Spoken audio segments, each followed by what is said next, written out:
जय शिव शंकर, जय माता पार्वती। आप सभी का स्वागत है। आप सभी को शुक्र प्रदोष व्रत की बहुत बहुत शुभकामनाएं। शुक्र प्रदोष व्रत के पावन व्रत पर आज हम शुक्र प्रदोष व्रत कथा का श्रवण करेंगे।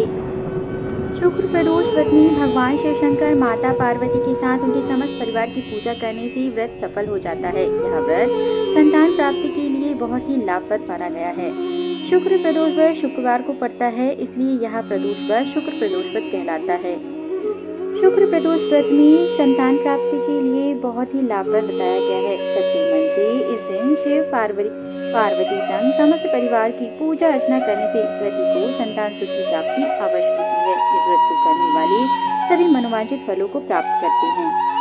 शुक्रवार के दिन जब भी त्रयोदशी तिथि का संयोग बनता है, तब शुक्र प्रदोष व्रत रखा जाता है। शुक्र प्रदोष व्रत के साथ चतुर्थी तिथि का भी शुभ संयोग बन रहा है, तो यह और भी उत्तम हो जाता है।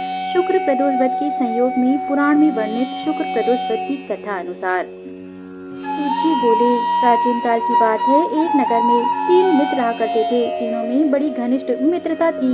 उसमें एक राजा का बेटा, दूसरा ब्राह्मण का पुत्र, तीसरा सेठ पुत्र था, राजकुमार। एक दिन तीनों मित्र आपस में स्त्रियों की चर्चा कर रहे थे। ब्राह्मण पुत्र ने नारियों की प्रशंसा करते हुए कहा, नारीहीन घर तो भूतों का डेरा होता है।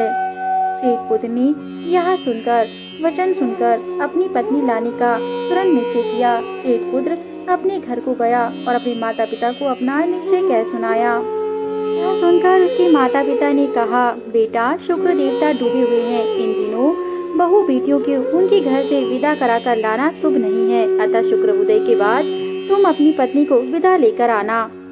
परंतु सेठ पुत्र नहीं माना। सेठ पुत्र अपनी जिद से टस से मस नहीं हुआ और अपनी ससुराल जा पहुंचा। सास ससुर को उसके इरादे का पता चला। उन्होंने उसको समझाने की कोशिश की, किंतु वह नहीं माना।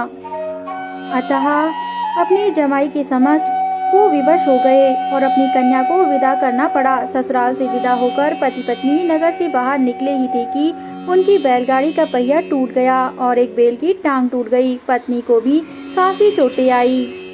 पुत्र आगे चलने का प्रयत्न जारी रखा हुआ था कि तभी डाकुओं से भेंट हो गई और वे उसका धन धान्य लूट कर ले गए। सेठ का पुत्र पत्नी सहित रोता बिलखता अपने घर आ पहुंचा।